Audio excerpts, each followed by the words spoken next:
दोस्तों, भारत के लिए 15 अगस्त 1947 के पहले का वो समय, लोगों पर कड़ी धूप में पड़ती ये लाठी और 2 वक्त की रोटी के लिए तरसती ये पेट लोगों को सोचने पर मजबूर कर देती थी कि आखिर कब मिलेगी हमें आजादी।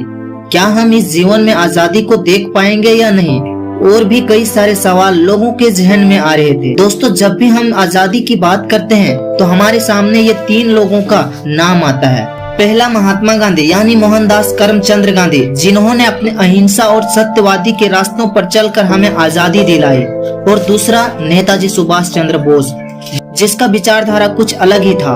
उसका मानना था कि सत्य और अहिंसा से ये गोरे सरकार भागने वालों में नहीं है, बल्कि हमें इसे लड़ाई और मारपीट कर भगाना पड़ेगा। और तीसरा, जिसका नाम हमारे इतिहास के पन्नों में दर्ज तो है, पर वह एक भयंकर दुश्मन के रूप में। दोस्तों, मैं बात कर रहा हूँ वर्ल्ड के सबसे क्रूर और निर्दयी तानाशाह हिटलर के बारे में, जो भारत का विलन होते हुए भी भारत के आजादी में एक हीरो के रूप में उभर कर आया। तो फ्रेंड्स, चलिए अब हम बात करते हैं कि ये तीनों ने आखिर हमें आजादी कैसे दिलाई। दोस्तों, आजादी की बात करते ही हमारे जहन में एक ही चेहरा आता है, महात्मा गांधी। तो ये तीनों का नाम हमारे इतिहास के पन्नों में क्यों नहीं लिखा है? इसका मतलब ये तो नहीं कि भारत की इतिहास झूठ की कलम से तो लिखा नहीं गया है। फ्रेंड्स, महात्मा गांधी भारत के किसानों के लिए किसी मसीहा से कम नहीं थे। जब अंग्रेज सरकार किसानों से जबरन टैक्स और उसकी ही भूमि में उपजाऊ अनाज को लूट रहा था, तब महात्मा गांधी ने चंपारण में अपने सत्यवादी विचार से लोगों को मुआवजा के साथ साथ उसकी जमीन भी दिलाई। और यहीं से लोग महात्मा गांधी को एक लीडर के रूप में देखने लगे।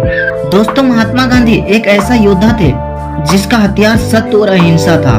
पर दोस्तों, ये सत्य और अहिंसा ने न सिर्फ अंग्रेज सरकार को डगमगाया, बल्कि उसकी जेबें भी काट ली। दोस्तों, महात्मा गांधी ने लोगों के ऊपर से टैक्स हटाने के लिए नमक दांडी यात्रा का भी शुरुआत किया था, जिस वजह से ब्रिटिश सरकार को मजबूरन टैक्स को हटाना पड़ा। दोस्तों, महात्मा गांधी के एक इशारे से लोगों ने हड़ताल, बहिष्कार और अपने कामों पर जाना बंद कर दिया, जिस कारण सरकारी कोर्ट, ऑफिस, स्कूल, कॉलेजें सब ठप पड़ गई।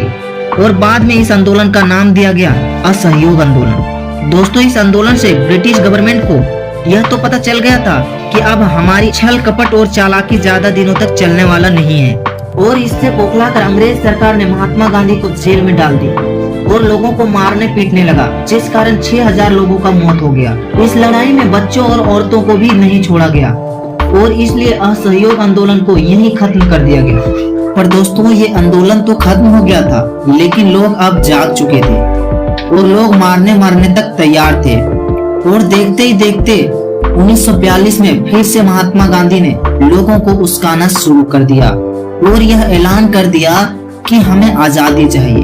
उसके बाद फिर क्या, ये अहिंसा और सत्यवादी आंदोलन धीरे धीरे हिंसा का रूप लेने लगे। लोगों ने ब्रिटिश सैनिकों को मारना शुरू कर दिया, यहाँ तक कि लोगों ने रेल पटरियां भी उखाड़ना शुरू कर दिया। दोस्तों, महात्मा गांधी के द्वारा चलाई गई ये सारी आंदोलनों ने लोगों को टैक्स भरने से बचाया और लोगों को मुआवजा भी मिला। और अब लोग आजादी के लिए मरने तक तैयार थे, जिससे ब्रिटिश सरकार चरमराने लगा। अभी तक ये तो सिर्फ ट्रेलर है मेरे दोस्त, जंग तो अभी बाकी है। एक और जहां महात्मा गांधी एक गाल में थप्पड़ खाने से दूसरा गाल आगे करता था, वहीं दूसरी तरफ नेताजी सुभाष चंद्र बोस ईंट का जवाब पत्थर से देना चाहते थे। और यही सब रवैया देखते हुए लोगों ने आजाद हिंद फौज में जोड़ना शुरू कर दिया, क्योंकि लोगों को अब लड़ने के लिए हथियार के साथ साथ ट्रेनिंग भी चाहिए था। सुभाष चंद्र बोस विदेश में रहते हुए भी इंडिया में आर्मी की फौज तैयार कर लिया था। और इस फौज ने कारनामा तब दिखाया जब अंडमान निकोबार को कब्जा कर भारत का हिस्सा बनाया, क्योंकि वहाँ भी तो ब्रिटिश राज था। और यह सब देख लोगों को यकीन होने लगा, हम अंग्रेजों को खदेड़ कर भारत को आजाद कर सकते हैं। हालांकि ये थोड़ा मुश्किल है, पर असंभव भी नहीं था। और यहीं से लोगों के अंदर उठ रहे आक्रोश अब ब्रिटिश के ऊपर पड़ने वाला था। सुभाष चंद्र बोस जहां एक और लोगों को लड़ना सिखा रहे थे, और वहीं दूसरी तरफ दुनिया के सबसे क्रूर तानाशाह हिटलर से दोस्ती का हाथ बढ़ा रहे थे, क्योंकि उनका मानना था कि दुश्मन का दुश्मन दोस्त होता है। और इंग्लैंड, जापान, जर्मनी और भारत का दुश्मन था। पर दोस्तों, हिटलर ने मदद करने से मना तो नहीं किया, लेकिन हाँ भी नहीं कहा।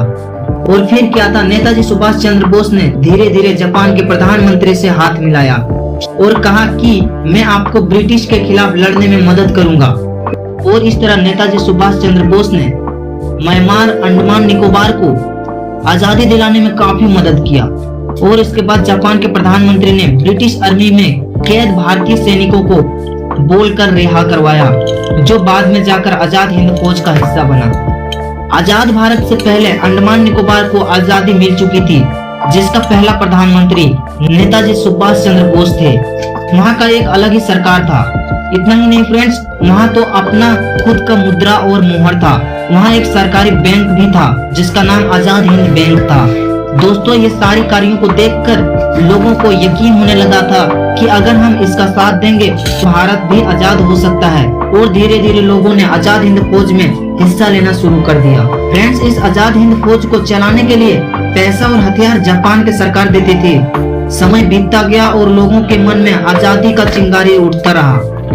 लेकिन फ्रेंड्स, सन 1945 में नेताजी सुभाष चंद्र बोस अंग्रेज सरकार के खिलाफ हमला बोलने ही वाला था कि पूरे में ये न्यूज फैल गया कि एडोल्फ हिटलर की मृत्यु हो गई, जिसके बाद जापान के नागासाकी और हिरोशिमा में परमाणु बम गिराया गया।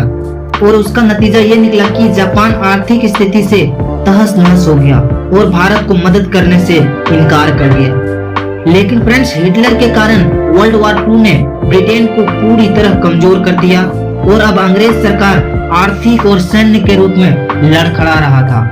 और दूसरी तरफ भारत में अंग्रेज सेना में भर्ती भारत के सेना ने विद्रोह कर दिया, जिस कारण ब्रिटिश अब भारतीयों पर भरोसा नहीं कर सकते थे। और आखिरकार ब्रिटिश ने भारत को आजाद कर देना उचित समझा। लेकिन फ्रेंड्स, भारत के विलन कहे जाने वाले हिटलर अगर वर्ल्ड वॉर 2 को शुरू नहीं किया होता, क्योंकि फ्रेंड्स, अंग्रेज अपने सैन्य शक्ति से पिछले 200 सालों से जिस तरह भारत को कुचलता आ रहा था, वैसे ही कुछ और सालों तक कुचलता। और इस तरह हिटलर ने भारत की आजादी में एक अहम भूमिका निभाई। तो फ्रेंड्स, यही था कहानी आज के 3 योद्धाओं का, जो हमारे देश की आजादी में एक अहम रोल निभाया है और हमें जाकर एक आजादी मिली है। दोस्तों, अगर वीडियो पसंद आता है तो इस वीडियो को लाइक करें और हमारे चैनल को सब्सक्राइब करें। जय हिंद, जय भारत।